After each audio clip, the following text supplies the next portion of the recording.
Bismillah.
Bismillahirrahmanirrahim. Innal hamdalillah nahmaduhu wa nasta'inuhu wa nastaghfiruh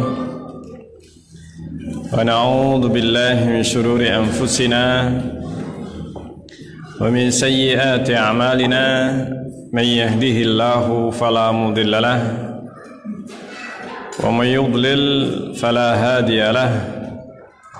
Ashhadu an la ilaha illallah wahdahu la syarika lah wa ashhadu anna Muhammadan abduhu wa rasuluh. Ya ayyuhalladzina amanu taqullaha haqqa tuqatih wa la tamutunna illa wa antum muslimun. Ya ayyuhan nasu taqu rabbakumul ladzi khalaqakum min nafsin wahidah wa khalaqa minha zawjaha وبث منهما رجالا كثيرا ونساء واتقوا الله الذي تساءلون به والأرحام إن الله كان عليكم رقيبا يا أيها الذين آمنوا اتقوا الله وقولوا قولا سديدا يصلح لكم أعمالكم ويغفر لكم ذنوبكم ومن يطع الله ورسوله فقد فاز فوزا عظيما أما بعد فإن أصدق الحديث كتاب الله وخير الهدي هدي محمد صلى الله عليه وسلم وشر الأمور محدثاتها وكل محدثة بدعة وكل بدعة ضلالة وكل ضلالة في النار. وبعد. Jemaah sekalian yang dimuliakan oleh Allah Subhanahu wa taala, kita melanjutkan kembali pembahasan kitab Zadul Ma'ad fi Hadi Khairil Ibad. Masih tentang pakaian Rasulullah sallallahu alaihi wasallam.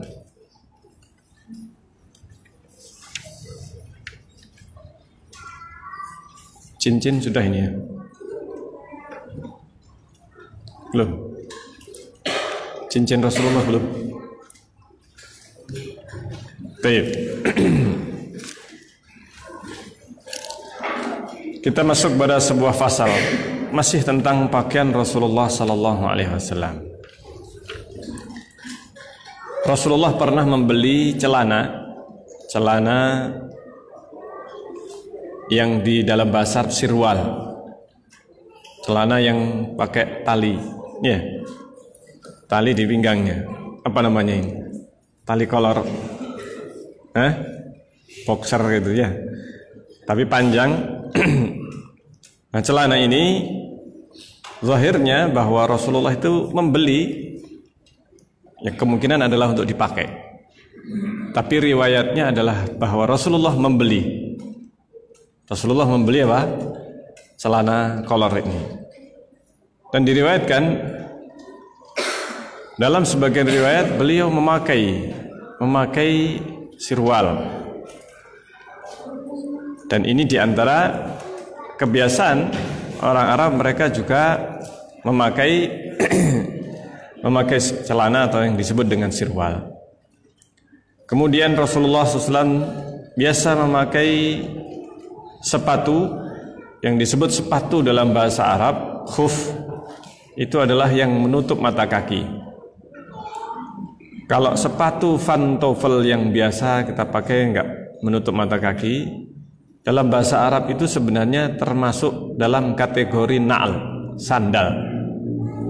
Nah ini dalam kategori apa? Na'al. Jadi dalam bahasa Arab terkadang kita membedakan arti sepatu dan sandal.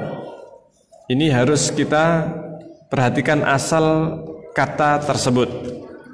Kalau khuf dalam bahasa Arab yang diartikan diterjemahkan dengan sepatu, maka tidaklah disebut khuf dalam bahasa Arab kecuali jika sepatu itu menutup mata kaki.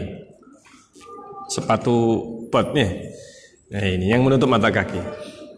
Karena kita menggunakan sepatu kadang ada yang menutup mata kaki dan ada yang tidak menutup. Sepatu cat, sepatu ini.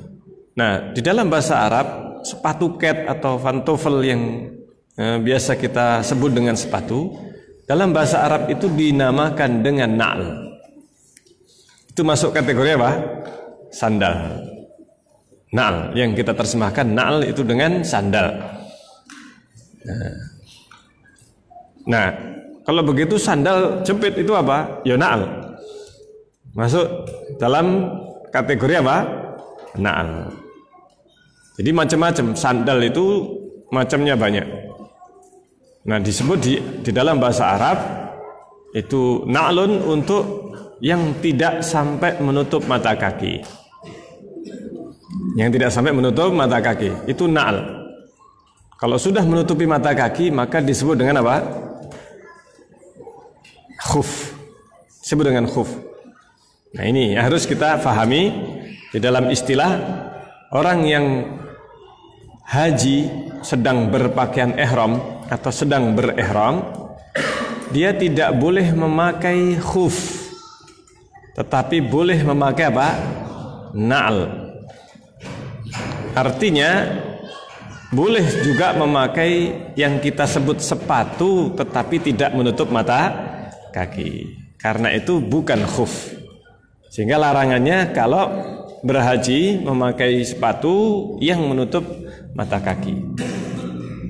Nah, ini yang tidak dibolehkan. Makanya kalau disebutkan dalam hadis Rasulullah SAW, barang siapa yang tidak punya na'al, punyanya khuf, kalau dia itu berangkat haji dan sampai di miqat, sampai di tempat yang dimana di situ diawali, nah ini ibadah haji berihram, maka yang tidak punya na'al sandal silahkan memotong khufnya.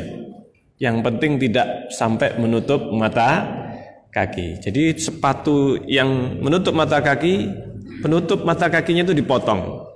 Boleh dipakai setelah itu. Nah, ini boleh dipakai untuk apa? Nah, untuk berihram. Masya Allah. Nah, ini yang biasa dilakukan oleh Rasulullah Sallallahu Alaihi Wasallam. Kemudian Rasulullah SAW juga menggunakan atau memakai cincin. Riwayatnya berbeda atau berselisih tentang dipakai di sebelah kanan atau di sebelah kiri. Hanya saja Ibnu Qayyim mengatakan semuanya sahih.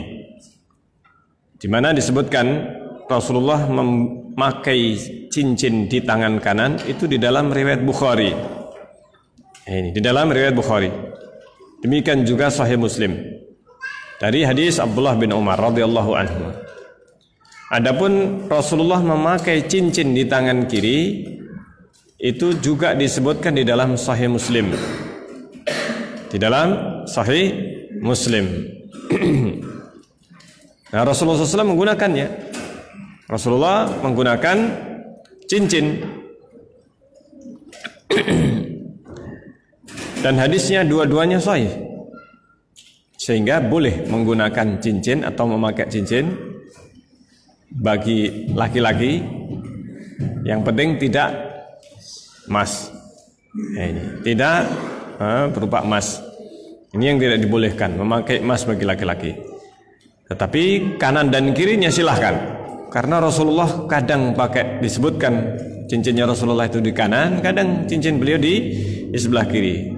Hadisnya sama-sama disebutkan dalam hadis yang sahih. Bahkan di dalam Sahih Muslim rahimahullah ta'ala. Baik. Sehingga tidak mengapa. Meskipun dalam hadis disebutkan Rasulullah itu sukanya memakai sesuatu atau mendahulukan tak kanan. Tetapi riwayat untuk khusus memakai cincin ini adalah dua-duanya sahih, baik yang kanan maupun yang kiri. Kalau jam tangan bagaimana? Ada yang mengingkari orang pakai jam tangan pakai tangan kiri. Pakai tangan apa? Tangan kiri. Nah, kalau jam tangan maka itu adalah sesuatu yang dibolehkan baik laki-laki maupun perempuan. Yang penting tidak berlapis emas. Berlapis saja nggak boleh. Apalagi yang betul-betul dari emas. Yang melingkar ini jelas tidak dibolehkan. Nah, ini bagi laki-laki. Ini apalagi yang melingkar. Nah, di sini disebutkan tentang Rasulullah menggunakan cincin. Rasulullah menggunakan cincin di kanan dan di sebelah kiri. Kemudian disebutkan dalam hadis bahwa Rasulullah SAW, terutama ini disebutkan dalam peperangan, Rasulullah memakai helm. Memakai apa? Helm, tutup kepala. Biasanya dalam peperangan memakai apa? Memakai tutup kepala, penutup kepala dari besi, untuk melindungi kepala dari tikaman pedang dan sebagainya, senjata-senjata musuh. Maka digunakan helm pada waktu itu. Sudah ada helm yang digunakan oleh pasukan perang. Dan Rasulullah juga memakai baju perang yang disebut atau dinamakan zardiyah. Dan waktu itu pada waktu hari Uhud disebutkan dalam satu riwayat bahwa Rasulullah memakai 2 lapis baju apa? Baju perang pada waktu perang Uhud. Disebutkan Rasulullah memakai 2 pakaian, 2 baju perang. Dalam Sahih Muslim disebutkan dari Asma bintu Abi Bakar, putri Abu Bakar As-Siddiq radhiyallahu anhu, beliau mengatakan, "Hadhihi jubbatu Rasulillah." Ini jubahnya Rasulullah. Jadi Asma menyimpan jubah Rasulullah sallallahu alaihi wasallam. Maka fa akhrajat jubbatan tayalisah. Asma pun mengeluarkan sebuah jubah dari Tayalisah. Tayalisah nama tempat. Kasirwaniyah laha libnatun dibaj. Dan jubah Rasulullah SAW itu ada libnatun dibaj, ada sebagian hiasannya atau salah satu hiasannya, kerahnya atau bagian lengannya itu terbuat dari dibas. Dibas itu sutra. Dibolehkan sutra hanya untuk sekedar hiasan saja. Kalau memakai kain sutra, pakaian baju sutra, haram bagi laki-laki. Haram bagi laki-laki. Tapi jika hanya untuk sekedar bagian yang dipakai oleh seseorang yang mungkin memiliki penyakit kulit yang biasanya alergi di bagian leher, bagian kerah, dan seterusnya, maka dibolehkan memakai apa? Di bagian tersebut dilapisi dengan sutra, atau di bagian luarnya untuk sekedar hiasan sedikit, tidak untuk kemudian dipakai seluruh baju atau pakaian tersebut. Kalau memakai pakaian sutra yang secara global pakaian itu terbuat dari sutra, maka ini diharamkan bagi laki-laki. Kemudian Rasulullah mempunyai burdan. Burdan pakaian seperti jubah. Jubah yang terbuka bagian apa? Tengahnya.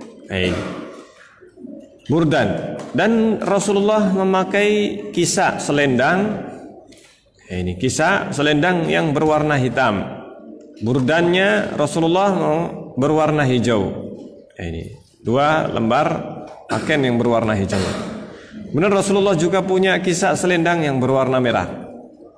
Merah yang bergaris. Kemudian beberapa lembar juga pakaian selendang Rasulullah SAW. Selendang itu maksudnya adalah apa? Biasanya digunakan seperti sorban yang ditaruh di bagian apa? Bagian pundak ini. Nah, itu Rasulullah SAW juga mengenakannya. Kemudian Rasulullah mempunyai gamis. Gamis itu adalah pakaian yang kita kenal dengan jubah sekarang ini. Gamis panjang. Nah, seperti apa? Seperti ini namanya gamis. Terusan dari atas bawah. Nah, itu disebut dengan gamis. Yang terbuat dari katun. Dan lengannya pendek. Lengannya ada yang pendek dan ada yang sampai apa? Sampai lengan begini. Dan kemudian disebutkan agak sempit lubangnya. Ada pakaian itu jubah yang lebar ya, jubahnya. Nah, Rasulullah SAW itu kerahnya ini sempit, lengannya ini. Kemudian disebutkan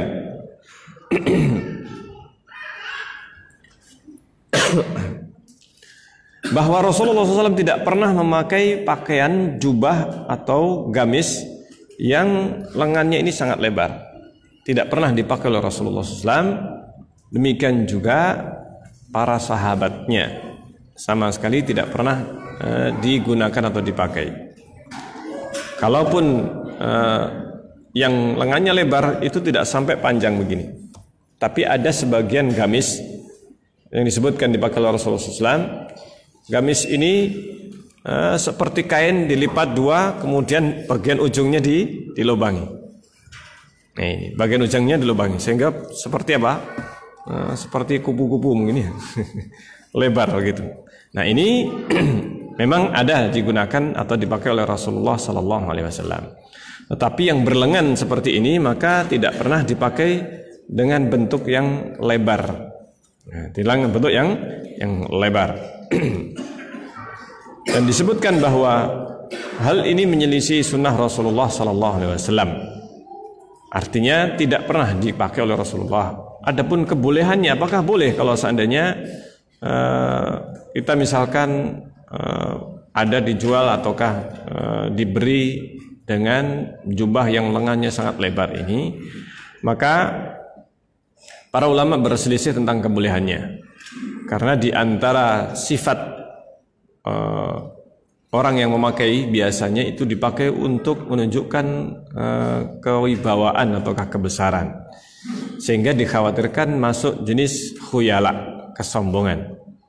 Karena dikhawatirkan jenis kesombongan, maka sebagian ulama memakruhkan, bahkan mengharamkan pakaian yang seperti ini. Karena biasanya dipakai oleh orang itu untuk membanggakan pakaian tersebut. Semakin kaya biasanya orang semakin lebar. Dan memang tidak ada manfaatnya. Hanya tidak ada manfaat untuk pakaian lengannya itu sangat lebar. Ini kecuali hanya untuk apa? Untuk penampilan yang wah. Nah, ini diantara yang tidak disunnahkan atau tidak dianjurkan untuk memakai pakaian yang digunakan untuk kesombongan. Dan Rasulullah SAW paling suka dengan gamis. pakai yang suka dengan gamis. Bukan gamis Indonesia. Kalau gamis Indonesia kan baju koko ya. Nah, ini baju koko. Nah, dalam bahasa Arab yang disebut dengan setelan atas, kemudian bawah sarung, kemudian atas pakaian atas ini tidak sampai ke bawah, ya mungkin ukurannya seperti baju koko. Rasulullah juga pernah menggunakannya. Biasanya setelan satu warna atau satu arah. Dalam bahasa Arab itu disebut dengan khullah. Disebut dengan apa? Khullah. Dan khullah itu kebiasaannya pakaiannya orang Yaman. Orang Yaman, dan sampai sekarang mereka memakai khullah ini. Khullah atasan dan bawahan. Nah, atasan yang digunakan biasanya sewarna atau searah dengan bagian bawahnya. Setelan ini. Khullah itu mesti dua atau sepasang. Nah, tidaklah disebut khullah kecuali kalau sepasang. Dan itu kebiasaan orang Yaman, yang memakai biasanya orang Yaman. Ini orang daerah Arab waktu itu, zaman bangsa Arab Quraisy, mereka tidak biasa. Nah, ini tidak biasa memakai hal tersebut. Tetapi dibolehkan. Rasulullah juga pernah memakai khullah. Rasulullah memakai atas bawah ini. Hanya saja yang disebut dengan sarung izar. Jadi khullah itu terdiri dari izar, sarung, dan pakaian atas. Tapi yang disebut dengan izar tidak sama dengan sarung yang kita pakai. Sarung yang kita pakai itu kan tengahnya dijahit, ditemukan, jadi melingkar. Kalau sarung atau izarnya bangsa Arab atau mereka menyebut dengan izar, itu tidak nyambung. Kalau kita mungkin menyebutnya dengan jarit. Ya, ini jarit. Nah, itu orang laki-laki pun memakai jarit kalau di sana. Dan itu disebut dengan sarung. Sebagaimana baju ihram. Baju ihram itu kan seperti jarit, ya kan? Panjang dan kemudian digunakan untuk pakaian ihram. Nah, itulah yang disebut dengan sarung atau izar. Izar yang disebut, diterjemahkan kita dengan sarung. Nah, kemudian disebutkan bahwa yang paling disukai Rasulullah adalah gamis. Nah, ini gamis dan jabarah atau hibarah. Hibarah itu semacam jubah atau burdah. Kalau burdah atau hibarah itu biasanya bagian tengah ini bisa atau terbelah. Ya, ini kalau gamis tertutup sebagaimana yang biasa kita pakai jubah. Tapi kalau hibarah ataukah burut maka itu biasanya bagian tengahnya terbuka. Dan warna yang paling disukai Rasulullah adalah putih. Warna yang paling disukai Rasulullah putih. Bukan senantiasa memakai pakaian putih, tetapi Rasulullah yang paling beliau sukai, warna yang paling beliau sukai, kalau seandainya diberikan pilihan, maka Rasulullah memilih baju yang putih. Ini. Tetapi Rasulullah SAW dinukil beliau memakai pakaian beberapa warna yang disebutkan dipakai Rasulullah.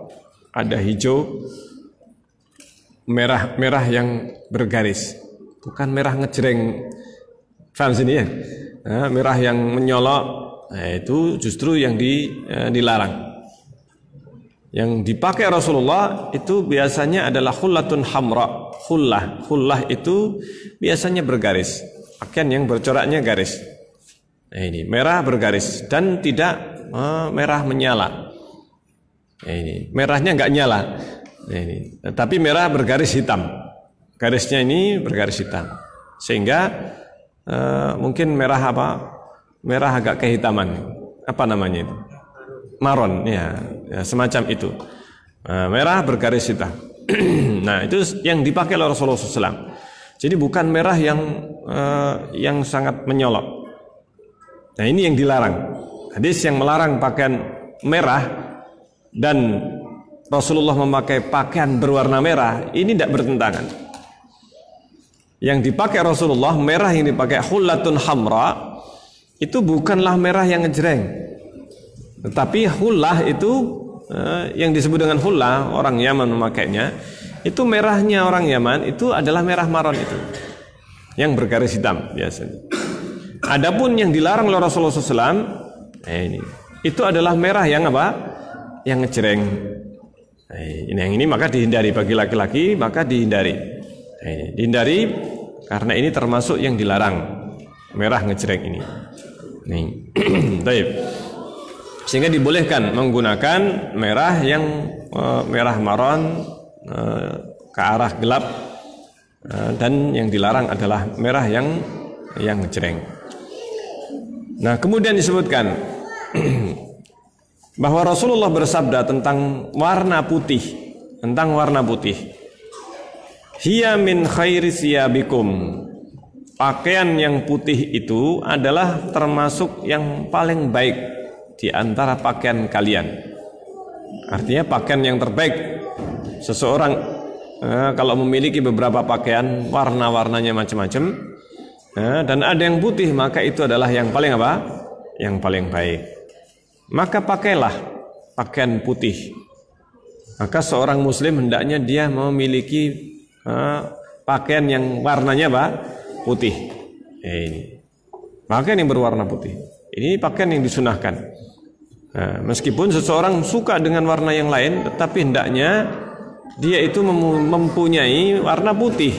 Entah itu gamis, baju koko, ini jubah dan sebagainya, maka hendaknya dia memiliki pakaian yang berwarna putih. Karena Rasulullah memerintahkan untuk memakainya.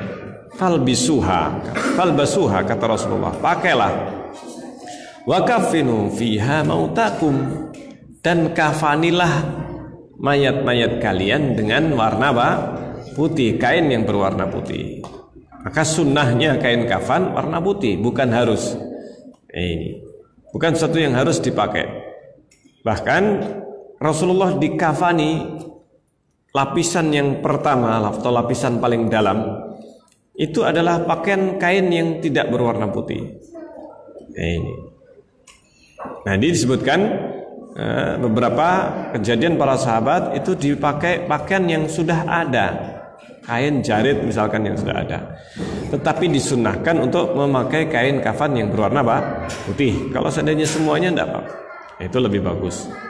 Tetapi kalau seandainya orang itu tidak punya kain kafan untuk mayatnya, karena kafan itu diambilkan dari harta si orang tersebut. Apabila tidak ada, maka digunakan kain yang dia miliki, kain yang dimiliki. Bekas pun juga nggak apa-apa. Artinya kain yang sudah lama jarit misalkan, yang sudah lama, maka bisa dipakai untuk kain kafan. Tidak harus putih, tetapi hukumnya sunnah. Memakai kain kafan yang putih adalah sunnah, tidak sampai kepada apa? Wajib. Ini hadis ini disepakati bahwa memakai kain putih untuk kain kafan itu hukumnya sunnah. Dan di dalam sahih dari Aisyah radhiyallahu anha, bahwa Aisyah pernah mengeluarkan pakaian atau kain yang dan juga sarung yang tebal, dan kemudian Aisyah berkata, "Qubida ruhu Rasulullah sallallahu alaihi wasallam fi hadaini." Rasulullah SAW itu meninggal dalam keadaan memakai pakaian ini. Ini memakai pakaian ini. Yaitu apa? Baju atasan ini yang bercorak, kemudian memakai sarung yang tebal. Dan Rasulullah meninggal dengan menggunakan pakaian tersebut. Ini subhanallah. Ini hadis yang sahih, diriwayatkan oleh Imam Ahmad, demikian juga Imam Bukhari rahimahullahu taala. Nah, kemudian Rasulullah SAW yang berikutnya, Rasulullah pernah memakai cincin dari emas kemudian melemparkan atau membuangnya. Pernah, sebelum dilarang. Ini sebelum apa?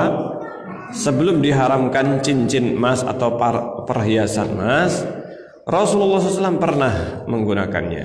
Di dalam hadis Bukhari disebutkan dari hadis Ibnu Umar radhiyallahu anhuma, ia mengatakan bahwa Rasulullah pernah menggunakan atau memakai cincin dari emas. Kemudian Rasulullah melemparkannya, dan Rasulullah bersabda, "Aku tidak akan menggunakannya untuk selamanya." Aku tidak akan menggunakan untuk selamanya. Waktu itu para sahabat juga pakai.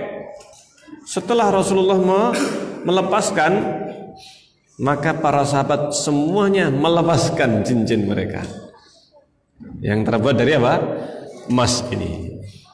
Jadi pernah dipakai oleh Rasulullah, tetapi kemudian Rasulullah menyebutkan keharamannya, disyariatkan tentang keharamannya. Baik, silahkan yang adzan Isya.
Baik, kita lanjutkan.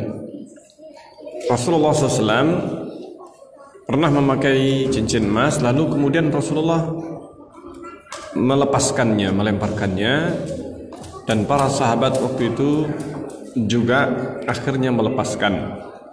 Dan Rasulullah SAW melarang memakai cincin dari apa? Emas.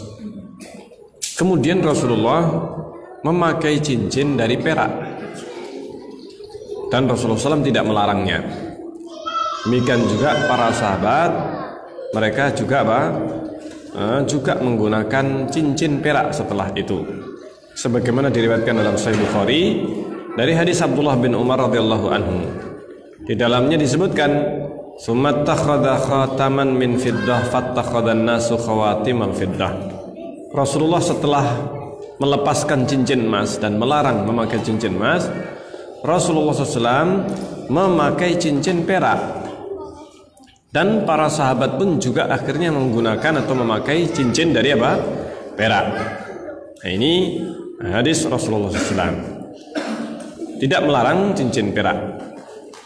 Adapun hadis yang diriwayatkan oleh Abu Dawud bahwa Nabi melarang beberapa hal, kemudian beliau menyebutkan di antara yang dilarang bahwa Rasulullah melarang memakai cincin kecuali orang yang punya kekuasaan. Tetapi hadis ini adalah hadis yang lemah. Hadisnya dhaif. Ini pengecualian untuk apa? Penguasa atau sultan, maka hadis ini hadis yang lemah. Larangan memakai cincin kecuali orang yang punya kekuasaan. Akan tapi yang dilarang adalah yang terbuat dari apa? Dari emas. Adapun cincin yang bukan dari emas, misalkan perak, maka dibolehkan. Kemudian disebutkan bahwa Rasulullah itu menggunakan cincin yang dipakai Rasulullah SAW itu fas atau apa namanya? Yang ada hiasannya itu apa namanya? Cincin itu, ya. Ada cincin, kemudian ada apa? Matanya, apa? Embannya. Saya nggak biasa pakai cincin masalahnya ya. Nah, embannya ini, itu Rasulullah SAW pertama kali menggunakan cincin yang pakai perak ini itu karena para sahabat mereka mengatakan kepada Rasulullah, ya Rasulullah, para raja itu mereka biasanya tidak mau menerima surat kalau nggak ada stempel, nggak ada apa? Stempelnya. Para raja, para pembesar itu mereka itu biasanya menerima surat berstempel. Kalau surat kaleng tidak mau menerima. Ini surat kaleng itu pokoknya ini siapa ini nulis nggak jelas. Tetapi yang ada stempel biasanya dari para raja yang juga raja sebelah, ini sama-sama kepala negara. Nah biasanya mereka itu baru mau menerima atau baru menganggap ini surat yang datang dengan stempel. Akhirnya Rasulullah bikin stempel. Stempel yang itu dipegang oleh beliau sallallahu alaihi wasallam dan digunakan sebagai apa? Cincin. Nah, Rasulullah menggunakan cincin. Nah, ini. Tapi cincinnya kalau kita kan embannya di luar gini ya. Embannya di bagian apa? Luar. Tapi kalau Rasulullah embannya ditaruh di dalam. Embannya Rasulullah itu dipakai di bagian sebelah apa? Sebelah dalam. Jadi tulisannya itu ada di bagian dalam. Nah, tulisan dari cincin tersebut, embannya ini ada di dalam. Nah, bukan di bagian apa? Bagian luar. Meskipun boleh-boleh saja memakai apa? Embannya di bagian luar. Tapi kalau Rasulullah itu diletakkan atau ditaruh di bagian dalamnya. Sebagaimana dalam hadis yang diriwayatkan oleh Imam Bukhari. Nah ini dari hadis Abdullah bin Umar radhiyallahu anhu bahwa Rasulullah ketika menggunakan emas, cincin emas, maka bagian sejak Rasulullah menggunakan cincin emas itu bagian dalam. Ini diletakkan di bagian dalam embannya tadi. Demikian juga yang setelahnya. Jadi Rasulullah setelah itu menggunakan cincin yang juga terbuat dari perak. Dan disebutkan bahwa Rasulullah SAW apabila masuk ke kamar mandi atau ke WC, Rasulullah melepaskan cincin tersebut. Kalau masuk WC maka apa? Melepaskan cincin. Nah, di dalamnya ada lafaz Allah. Karena cincinnya Rasulullah itu stempel, berupa stempel yang tulisannya Muhammad Rasulullah. Muhammad paling bawah, Rasul di atasnya, kemudian Allah paling atas. Nah ini. Jadi stempelnya apa? Rasulullah yang berupa cincin ini stempelnya, tulisannya Muhammad paling bawah, Rasul di atasnya, kemudian lafaz apa? Allah SWT. Yang terbalik. Tapi meskipun terbalik, maka Rasulullah disebutkan dalam hadis Tirmidzi ini Rasulullah melepaskan cincin ketika masuk ke kamar mandi atau WC. Hadis ini diperselisihkan, sebagian ulama mensahihkan dan sebagian melemahkannya. Nah ini. Dan disebutkan meskipun hadis ini, seandainya hadis ini ada kelemahan, tetapi maknanya bahwa Rasulullah SAW ketika masuk WC tidak suka misalkan berzikir ataukah mengucapkan salam atau menjawab salam pada saat beliau di dalam WC. Kalau Rasulullah SAW disalami pada saat berada di dalam WC, Rasulullah keluar baru mengucapkan atau menjawab salam. Kalau masih di dalam WC disalami, Rasulullah tidak menjawab. Rasulullah tidak apa? Tidak menjawab. Nah ini menunjukkan bahwa Rasulullah tidak suka untuk berzikir, mengucapkan lafaz zikir dalam keadaan berada di dalam apa?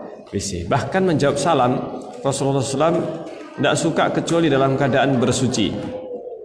Pernah disalami Rasulullah SAW dan waktu itu Rasulullah mungkin batal.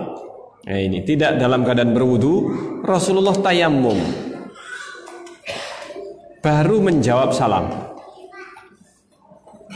Jadi Rasulullah disalami tidak langsung menjawab salam, tetapi menepuk tembok. Ada di situ Rasulullah sedang berada di jalan, di situ ada rumah, ini atau ada tembok. Ketika Rasulullah disalami, Rasulullah tidak menjawab salam tapi langsung menepuk tembok tadi, kemudian tayammum, mengusapkan di wajah dan tangannya, baru menjawab waalaikumsalam. Baru menjawab apa? Waalaikumsalam. Nah ini diantara yang disukai Rasulullah SAW, karena salam adalah doa dan doa termasuk bagian dari zikir. Dan Rasulullah tidak suka berzikir kecuali dalam keadaan apa? Suci. Masya Allah. Dan Rasulullah disebutkan biasa menjaga kesucian beliau. Meskipun terkadang Rasulullah SAW ketika disalami tidak berwudu atau tidak sedang berwudu, maka Rasulullah bertayamum. Rasulullah bertayamum. Masya Allah. Kemudian disebutkan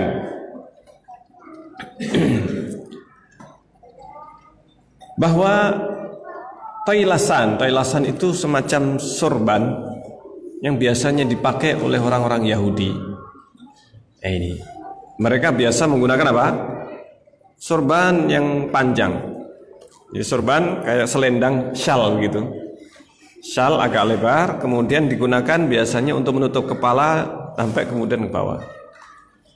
Nah itu syal yang disebut dengan toilasah atau toyalisah. Tailasan. Maka disebutkan bahwa Rasulullah tidak pernah beliau memakainya, demikian juga para sahabat.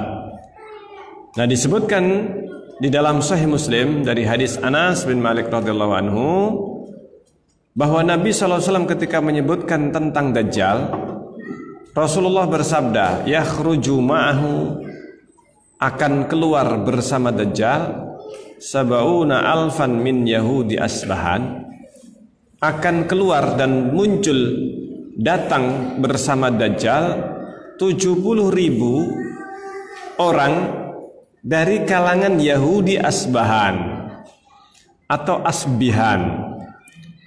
Dalam sebagian riwayat Asfahan pakai fa. Asbahan atau Asfahan.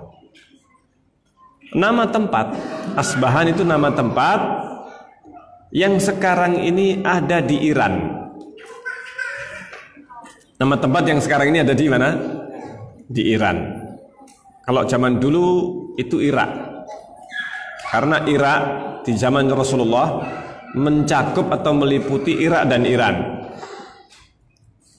Persia zaman dulu ya meliputi Irak dan apa? Iran. Bahkan lebih banyak mereka di negeri Iran sekarang ini, yang masuk wilayah Iran. Sehingga Irak dan Iran itu sebenarnya dulu jadi satu. Kemudian menjadi apa? Pecah jadi dua ini. Nah, ini dulu disebut dengan Irak. Zaman dulu disebut dengan apa? Irak. Sehingga penamaan Iran itu belakangan. Nah, ini. Sejak zaman dulu itu namanya adalah Irak. Jadi mencakup bagian dari Irak, Iran, dan sebagian Kuwait. Jadi Kuwait itu dulu termasuk bagian dari apa? Persia, Irak. Nah, ini. Jadi Irak itu Persia dulu. Seluruh Irak, dari Iran, Irak, kemudian Kuwait sebagian itu adalah bagian dari wilayah Irak zaman dulu yang dikuasai ataukah dalam kekuasaan bangsa Persia. Hey. Nah, disebutkan di sini bahwa orang Yahudi yang mengikuti Dajjal dari Asfahan, mereka semuanya memakai toyalisah. Memakai apa? Toyalisah. Toyalisah atau toilasah itu yang sekarang banyak dipakai oleh ulamanya Yahudi, oleh orang-orang Yahudi. Syal dengan apa? Agak lebar, kemudian biasanya ditaruh di kepalanya, terus ke bawah begini. Nah, kalau pengen tahu ya silahkan browsing sendiri ya. Silahkan browsing Yahudi Asbahan atau toyalisah. Toyalisah. Maka nanti akan apa? Pokoknya dikasih Yahudi toyalisah atau Yahudi Asbahan. Pakaian Yahudi. Pakaian Yahudi. Nah, di situ akan digambarkan bagaimana mereka memakai toyalisah ini. Ada dua makna dari toyalisah. Ada yang menyebutkan itu adalah sorbannya ini, pakaiannya, dan ada yang menyebutkan toyalisah adalah topinya. Topi yang kayak koboi. Ya, orang Yahudi. Nah, itu disebut juga sebagian mengatakan itulah toyalisah. Nah, akan keluar nanti Dajjal bersama 70 orang Yahudi Asbahan. Dan sekarang ini komunitas Yahudi terbesar di dunia selain di mana? Di Palestina. Selain di Palestina adalah di negeri Asbahan ini. Dilindungi oleh bangsa Iran. Dan mereka memiliki hubungan yang apa? Yang sangat kuat. Ini sangat kuat. Dilindungi di negeri Asbahan. Di Asbahan ini, Yahudi Asbahan, mereka hidup makmur. Bahkan mereka tidak mau pindah ke Palestina. Palestina, negara yang mereka sebut Israel ini. Mereka tidak mau. Mereka komunitasnya terbesar. Kenapa? Mereka menunggu Dajjal. Mereka siap-siap menunggu apa? Dajjal. Karena mereka lah yang nanti akan keluar bersama Dajjal. Yahudi Asbahan ini. Masya Allah. Dan dilindungi oleh negara Iran. Nah, disebutkan waktu itu Anas bin Malik pernah melihat sebagian kaum muslimin ketika itu memakai toyalisah. Toyalisahnya orang Yahudi. Syalnya orang apa? Yahudi. Ini. Nah, biasanya mereka ada corak tersendiri, corak khusus. Coraknya ini tertentu yang disebut dengan toyalisah. Ini toyalisah ini. Ada corak tertentu. Maka Anas bin Malik waktu itu mengatakan, "Ma asbahum bi Yahudi Khaybar." Alangkah serupanya, alangkah miripnya dengan orang Yahudi Khaybar. Pakaiannya itu apa? Sangat mirip dengan Yahudi Khaybar. Wa minha, dari situlah kemudian para salaf mereka tidak suka, membenci pakaian toyalisah ini, karena ini menjadi ciri khasnya kaum apa? Kaum Yahudi. Nah, waktu itu sebelum ada Asbahan dikuasai, itu sudah digunakan oleh orang Yahudi di Khaybar. Khaybar ini dekat Madinah. Khaybar ini dekat apa? Dekat Madinah. maka mereka menggunakannya. Memang kebiasaan mereka sebagai suatu ciri khas pakaian kaum Yahudi. Ini toyalisah ini. Nah, Rasulullah tidak menggunakan. Meskipun ada sebagian orang yang tidak tahu tentang hadis ini, kadang memakai apa? Memakai toyalisah ini. Maka ini yang dihindari. Nah, ini dihindari.